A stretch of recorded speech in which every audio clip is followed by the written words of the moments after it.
ಏನ್ ಮಾತಾಡ್ತೀರಾ ನೀವು? ಸಿದ್ದರಾಮಯ್ಯ ಮುಚ್ಚಿದ್ದು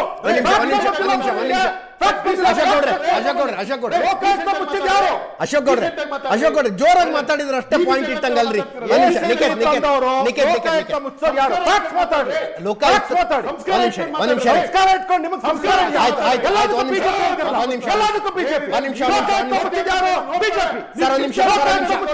ಅಶೋಕ್ ಗೌಡ್ರೆ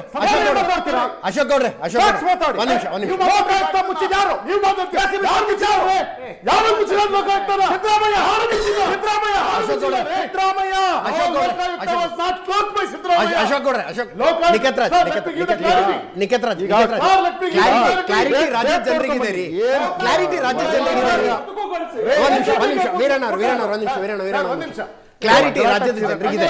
ಲೋಕಾಯುಕ್ತಕ್ಕೆ ಏನಾಗಿತ್ತು, ಏನಾಯ್ತು ಅದರಲ್ಲಿ ದಯವಿಟ್ಟು ನನಗೊಂದು ಅವಕಾಶ ಕೊಡ್ತೀರಾ? ನಮ್ಮ ಪಕ್ಷದ ಮೇಲೆ ಆರೋಪ ಮಾಡಿದ ಮೇಲೆ ಉತ್ತರ ಕೊಡ್ಬೇಕಿರೋ ಸಮಯ ಕೊಡ್ಬೇಕಲ್ವಾ? ನಿಮ್ಮ ಆರೋಪ ಏನು? ಲೋಕಾಯುಕ್ತವನ್ನು ಸಿದ್ದರಾಮಯ್ಯ ಮುಚ್ಚಿಬಿಟ್ರು. ಲೋಕಾಯುಕ್ತವನ್ನು ಸಿದ್ದರಾಮಯ್ಯ ಮುಚ್ಚಲಿಲ್ಲ. ಸಿದ್ದರಾಮಯ್ಯನವರು ಕರ್ನಾಟಕದ ಲೋಕಾಯುಕ್ತ ಅವತ್ತೇನಾಗಿತ್ತು ಅಂತಂದ್ರೆ ತನಿಖೆ ಮಾಡುವ ಸಂಸ್ಥೆ ಮತ್ತು ನ್ಯಾಯ ನೀಡುವ ಸಂಸ್ಥೆ ಎರಡೂ ಕೂಡ ಒಂದೇ ಆಗಿರಬಾರ್ದು. ತನಿಖೆ ಮಾಡುವ ಅಧಿಕಾರ ಕಾರ್ಯಾಂಗದ ಕೈಲಿರ್ತದೆ, ಪೊಲೀಸ್ ಕೈಲಿರ್ತದೆ. ನ್ಯಾಯಾಂಗದ ಅಧಿಕಾರ ಅಲ್ಲಿನ ಲೋಕಾಯುಕ್ತ ನ್ಯಾಯಮೂರ್ತಿಗಳ ಕೈಲಿರ್ತದೆ. ಹಿಂಗಾಗಿ ಎರಡನ್ನೂ ಸೆಪರೇಟ್ ಮಾಡಿದ್ರು. ಇವತ್ತು ಗುಜರಾತ್, ನರೇಂದ್ರ ಮೋದಿ ಅವರ ಗುಜರಾತ್ನಲ್ಲಿ ಲೋಕಾಯುಕ್ತ ಬೇರೆ ಕೆಲಸ ಮಾಡ್ತಾ ಇದೆ, ಅದೇ ತರ ಪೊಲೀಸ್ ಬೇರೆ ಕೆಲಸ ಮಾಡ್ತಿದೆ. ಅಲ್ಲಿ ಇದೇ ತರ ಇದೆ. ಸಿದ್ದರಾಮಯ್ಯನವರು ಅವತ್ತು ಕರ್ನಾಟಕದಲ್ಲಿ ಏನ್ ಮಾಡಿದ್ರು ಅದನ್ನೇ ನರೇಂದ್ರ ಮೋದಿ ಅವರು ಗುಜರಾತಲ್ಲಿ ಮಾಡಿದ್ದಾರೆ. ಒಟ್ಟು ಭಾರತ ದೇಶದ 14 ರಾಜ್ಯಗಳಲ್ಲಿ ಬಿಜೆಪಿ ರೂಲ್ ಮಾಡ್ತಿರುವಂತಹ ಸ್ಟೇಟ್ ಅಲ್ಲಿ ಇವತ್ತಿಗೂ ಅದು ಹಾಗೇ ಮುಂದುವರೆದಿದೆ. ಹಾಗಾದ್ರೆ ಅಲ್ಲೆಲ್ಲ ಲೋಕಾಯುಕ್ತರ ಕೊಲೆಗಡುಕರ ಬಿಜೆಪಿಯ ಮುಖ್ಯಮಂತ್ರಿಗಳು? ಹಾಗಾದ್ರೆ ಅಲ್ಲೆಲ್ಲ ಲೋಕಾಯುಕ್ತರ ಕುತ್ತಿಗೆ ಇಸ್ಕದ್ರ ನರೇಂದ್ರ ಮೋದಿ ಅವರು? Nikhet Raj this is a wrong information. ಒಂದು ನಿಮಿಷ. ಸಿದ್ದರಾಮಯ್ಯನವರ ಸರ್ಕಾರ ತೆಗೆದುಕೊಂಡಿದ್ದ ಈ ಕ್ರಮವನ್ನು ಪ್ರಶ್ನಿಸಿಕೊಂಡು ಹೈಕೋರ್ಟಿಗೆ ಹೋದಾಗ ಹೈಕೋರ್ಟು ಲೋಕಾಯುಕ್ತ ಪೊಲೀಸರ ತನಿಖಾಧಿಕಾರವನ್ನು ಮರಳಿ ಅವರಿಗೆ ಕೊಟ್ಟು ಆ ಕಾರಣಕ್ಕಾಗಿ ACB ಕ್ಲೋಸ್ ಮಾಡಬೇಕಾಗಿ ಬಂತು. ಅಲ್ರಿ, ಅಲ್ಲಿ ಯಾರು ನೀವು ಕಾಂಗ್ರೆಸ್ನವ್ರು ಹೋಗ್ರಿ ಹೈಕೋರ್ಟ್ಗೆ, ಕಾಂಗ್ರೆಸ್ನವ್ರು ಹೈಕೋರ್ಟ್ಗೆ ಹೋಗ್ರಿ. ಗುಜರಾತ್ನಲ್ಲಿ ನರೇಂದ್ರ ಮೋದಿ ತೆಗೆದುಕೊಂಡ ನಿರ್ಧಾರವನ್ನ ಅದಕ್ಕೆ ಮುಖಭಂಗ ಮಾಡಿ ನೀವು.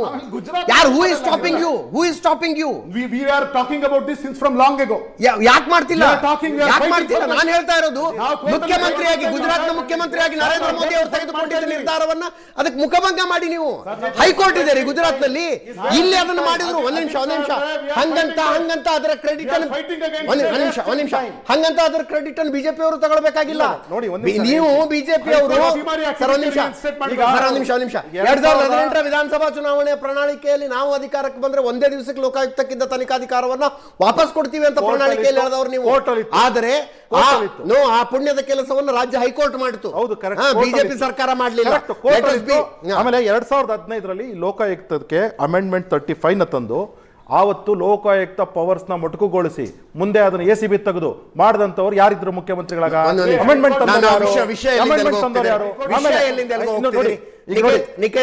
ಈಗ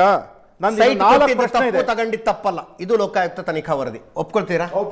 ಒಪ್ಕೊಳ್ತೀರಿ. ಇದು ಸರಿ ಅಂತೀರಿ ನೀವು? ಅಲ್ಲಲ್ಲ, ನಾನು ಒಬ್ಬನಿಗೆ ಕೊಟ್ಟು ನಾನು ಒಬ್ಬನೇ ತಗೊಂಡಿದ್ರೆ ತಪ್ಪು. ನಂತರ ಇನ್ನೂ ಹಲವಾರು ಜನಕ್ಕೆ ಇಡೀ ಮೈಸೂರಿನಾದ್ಯಂತ ಕೊಟ್ಟಿದೆ.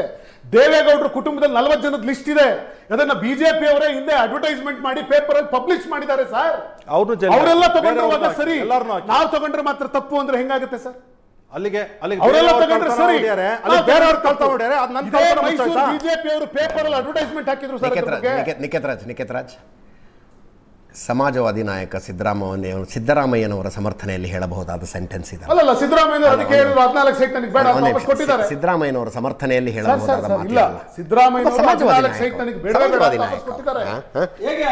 ಸಣ್ಣ ಬ್ರೇಕ್ ಮುಗಿಸ್ಕೊಂಡು ವಾಪಸ್.